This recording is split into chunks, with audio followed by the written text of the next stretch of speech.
مع بداية كل سنة، مع بداية مواسم الكرة الحقيقية، في ميعاد تاني مقدس عند عشاق الكرة في كل حتة في العالم. نزول نسخة جديدة من لعبة فيفا، أو اللي بقى اسمها دلوقتي اي سبورت اف سي. ملايين الناس تجري تحجز اللعبة ويدفعوا فيها دم بقلبهم، سعر لعبة كاملة، وكلهم أمل ياخدوا تجربة خرافية تحسسهم إنهم بيلعبوا كرة بجد. بس السؤال هنا، هل ده فعلا اللي بياخدوه، ولا هم ضحية لواحدة من أنجح وأذكى عمليات بيع الهوا في تاريخ الجيم؟ الفيديو ده عن شركة اي وازاي قدرت لأكتر من 20 سنة تقنع ملايين الناس ان هم يشتروا نفس اللعبة تقريبا كل سنة بشوية تغييرات بسيطة قوي وبسعر لعبة كاملة جديدة. دي قصة امبراطورية بنت على حب الناس للكورة وعلى بيزنس موديل عليه جدل كبير جدا. فيفا ما كانتش كده على طول، وعشان كده لو ما عملتش لايك اعمل، ولو ما اشتركتش في القناة اشترك، وسيب كومنت وقول لي رأيك في الفيديوهات عشان ده فعلا بيساعد. يلا بينا نبدأ، ليتس جو. في البداية فيفا ما كانتش كده على طول. زمان في التسعينات وبداية الألفينات كل نسخة جديدة كانت بتبقى نقلة بجد، من أول الجرافيكس الثلاثية الأبعاد البدائية فيفا 94 لحد إضافة تراخيص المنتجات والأندية الحقيقية والتطويرات الجامدة في طريقة اللعب نفسها. كل نسخة كانت تستاهل تمنها بجد. المنافسة وقتها كانت مولعة، خصوصا مع وجود لعبة برو ايفولوشن سوكر أو ويننج 11 وقتها زي ما كنا بنقول عليها زمان من شركة كونامي. اللعبة دي كانت بتقدم جيم بلاي واقعي أكتر، والمنافسة دي خلت ايه لازم تجدد وتبدأ بجد.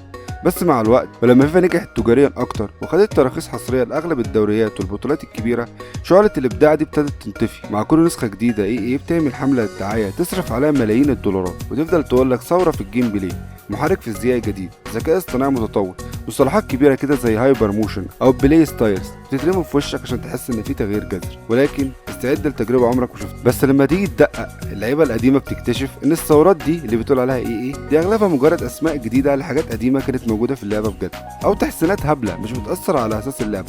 يعني مثلا بلاي ستايل في اف سي 24، هل دي ميزه جديده بجد، ولا هي نظام التريتس او السمات اللي كان موجود في نسخ فيفا اللي فاتت بس عملوا له اسم جديد وشويه جرافيكس بتلمع؟ والموضوع ده بيتكرر كل سنه بالحرف.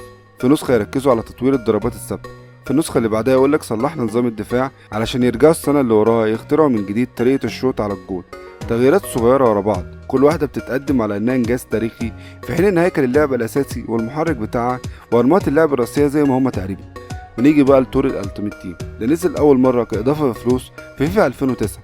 فكرته كانت بسيطة جدا وتشد، تبني فريق أحلامك عن طريق إنك تجمع كروت لعيبة من كل الأندية والدوريات. بس لقطت بسرعة إن التور ده منجم ذهب. شوية بشوية الألتيميت تيم اتحول من مجرد تور عادي بقى هو أساس اللعبة كلها، وبقى البيزنس موديل اللي الشركة عايشة عليه. هنا بقى يتبان لك عبقرية في البيزنس وخبثها في نفس الوقت. مع كل لعبة جديدة بتنزل كل حاجة بتتعمل لها ريسيت. فريقك اللي قعدت سنة كاملة تبني فيه في فيفا 23، والكوينز اللي حوشتها، والكروت النادرة اللي طلعت عينك عشان تجيبها، كل ده بيترمي في الزبالة مع نزول اف سي 24 او 25 او حتى 26. لو عايز تكمل لعبة لازم تبدأ من الصفر. الإجبار على البداية من الصفر كل سنة هو ده اللي بيضمن مبيعات بالهبل كل سنة. بس الحوار مش بيقف هنا. الألتيميت تيم ده متصمم بذكاء عشان يخليك تدفع فلوس حقيقية. ممكن تقعد تلعب مئات الساعات عشان تجمع كوينز تشتري بقى لعيبة كويسة، أو ممكن بكل بساطة تشتري اف سي بوينتس بفلوس بجد وتفتح بيها باكات حظك فيها زي البطيخة المقفولة. الميكانيزم ده اللي شبه القمار بالظبط عمل مشاكل وجدل كبير في بلاد كتير، ويعتبروه نوع من انواع القمار او صناديق الغنيمه او اللوت بوكسز اللي بتستهدف العيال الصغيره او المراهقين. من الاخر كده الالتيميت تيم ده بيزنس قايم على الادمان، بيخلق عندك احساس انك لازم تطور فريقك على طول وتجيب احسن لاعب، ولان فرصه انك تلاقي لاعب جامد قليله جدا، ده بيخليك تصرف فلوس كتير جدا، وده اللي بنسميه ظاهره الحيتان. ودول اللعيبه اللي بيصرفوا الاف الدولارات، وهم دول اللي بيجيبوا معظم مكسب الشركه. عايز اصدمك واقول لك ان سنه 2001 التقارير الرسميه بتقول ان الالتيميت تيم لوحده دخل للشركه 1.6 مليار دولار. الرقم الخرافي ده يفهمك ليه تطوير اللعبه نفسها بقى حاجه سنويه، والاولويه دلوقتي هي ان فلوس البقره الحروب دي تفضل شغاله. الرقم ده المليار و600 مليون دولار مش مجرد رقم في ورقه ارباح. الرقم ده يا سيدي هو الزتونه، هو اللي بيفسر لك كل حاجه بتحصل. بيفسر ليه تور زي الكارير مود اللي ملايين الناس بتحبه فضل مركون ومرمي سنين طويله ومحدش بيعبره باي تطوير. كل سنه لعيبه تشتكي وتصوت من نفس المشاكل، نفس الانتقالات العبيطه والغير منطقيه، نفس المؤتمرات الصحفيه اللي كلامها محفوظ وممل. مفيش اي عمق في ادارتك للنادي او في تطوير اللعيبه الصغيره. تحس ان المطورين اللي شغالين في الشركه نسوا ان في تور اسمه كارير مود اصلا. وفي نفس الوقت بالظبط تبص على الالتيميت تيم تلاقيه كل اسبوع وكل ساعات وكل دقيقه بينزل فيه محتوى جديد، كروت اللعيبه بالوان جديده، تحديات وبطولات ومهمات. سلم من الاضافات اللي مش بتخلص، هدفها الوحيد انها تحبسك جوه التور ده وتخليك تفضل تدفع فلوس زي المكنه. الحوار كله بقى عباره عن حلقه مقفوله ومصممه بذكاء يخوف. اللعبه معموله مخصوص عشان تبقى طاحونه او فارم، بس عشان تجمع كوينز وتجيب لعيبه عدله من غير ما تدفع جنيه لازم تلعب عدد ساعات كبير يهد الجبل لدرجه انك ممكن تكره اللعبه اساسا. وهنا بقى ايه بتيجي وتقدم لك الحل اللي على طبق من دهب: ادفع تنجز. ادفع عشان توفر على نفسك وجع القلب والوقت ده كله. كل ده بيعمل ضغط نفسي رهيب على اللاعب، وخصوصا العيال الصغيره والشباب اللي عندها طاقه. ده بيخلق عندهم احساس اسمه الفومو او الخوف من الترند وفوت، خصوصا لما يشوف صحابه او اليوتيوبرز اللي بيتابعهم معاهم فرق اساطير وهو لسه بيلعب بفريق على قد. ده بقى بيودينا لنقطه اخطر: السبوبه بتاعت اليوتيوبرز وصناع المحتوى. ايه عرفت تلعبها صح واستغلت الناس دي كاحسن دعايه ليها ببلاش. بتلاقي اليوتيوبر المشهور فاتح لايف وبيصرف الاف الجنيهات والدولارات على فتح الباكات. الفيديو ده بيضرب ملايين المشاهدات. الناس بتتفرج على لحظات الحظ النادره لما لاعب بيطلع له لاعب جامد فبيتحمس ويقول لنفسه طب ما اجرب حظ انا كمان يمكن اطلع بحاجه. اللي الناس مش بتستوعبه ان اليوتيوبر ده بيعمل كده عشان ده اكل عيشه، لكن المشاهد الغلبان هو اللي بيقع في المصيدة ويدفع من جيبه عشان يجري وراها اسمه الحظ. المنظومه دي خلت فكره انك تحرق فلوس حقيقيه على لعبه فيديو حاجه عاديه جدا ومقبوله. ولما حصلت الخناقه الكبيره والانفصال بين ايه ومنظمه فيفا ناس كتير هللت وقالت الحمد لله. كان في امل ان الخناقه دي تجبر ايه انها تبتكر وتغير من نفسها عشان تثبت للعالم انها جامده من غير اسم فيفا، لكن اللي شفناه مع نزول اف سي 24 كان خيبه امل كبيره قوي. اكتشفنا ان المشكله عمرها ما كانت في الاسم، المشكله كانت في دماغ ايه نفسها. الشركة خدت كل ترخيص الأندية واللعيبة اللي تهمها، والكلمتين اللي خسرتهم هما فيفا وكأس العالم.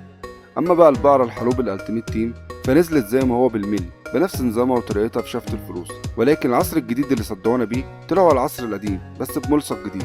وده كان أكبر دليل على إن الشركة مش هتغير أبدا وصفة بتكسبها دهب كل سنة. طالما في ناس بتدفع الطحونة هتفضل شغالة وما بتفصلش. على مدار السنين صوت اللعيبة والنقاد عالي والكل بيشتم في سياسة ايه.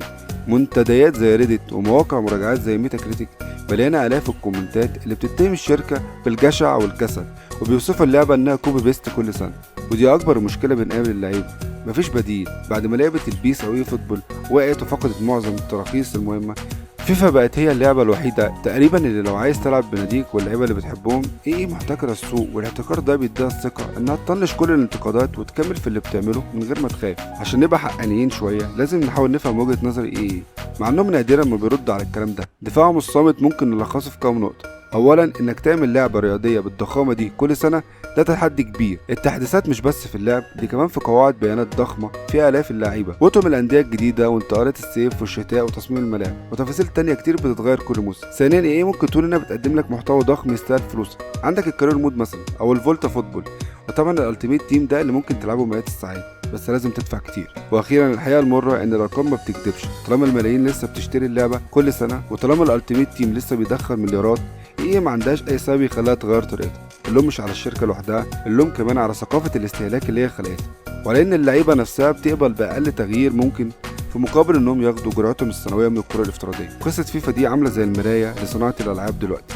الارباح مستمره من الالعاب كخدمه بقت اهم من الابداع الحقيقي. في قصه شركه بقت استاذه في انها تبيع لك نفس الحلم كل سنه، حلم انك تكسب بطولات وتجيب جوان خرافيه وتلعب باساطير كره القدم. ومع كل سنه وكل نسخه جديده نفس السؤال بيتسال تاني: هل السنه دي هي اللي هناخد فيها التغيير الحقيقي اللي مستنيينه، ولا نفضل محبوسين في نفس الدوامه دي وندفع ثمن الوهم ونلعب اللعبه اللي هي حافظه قواعدها اكتر من اي حد تاني؟ الاجابه للاسف شكلها معروفه من قبل ما نسال، اصل زي ما بيقولوا صاحب البيت دايما كسبان. كده وصلنا لنهايه الفيديو. لو ما عملتش لايك كامل ولا ما اشتركتش في القناه اشترك لان ده فعلا بيفيد. شكرا جدا ليكم، سلام.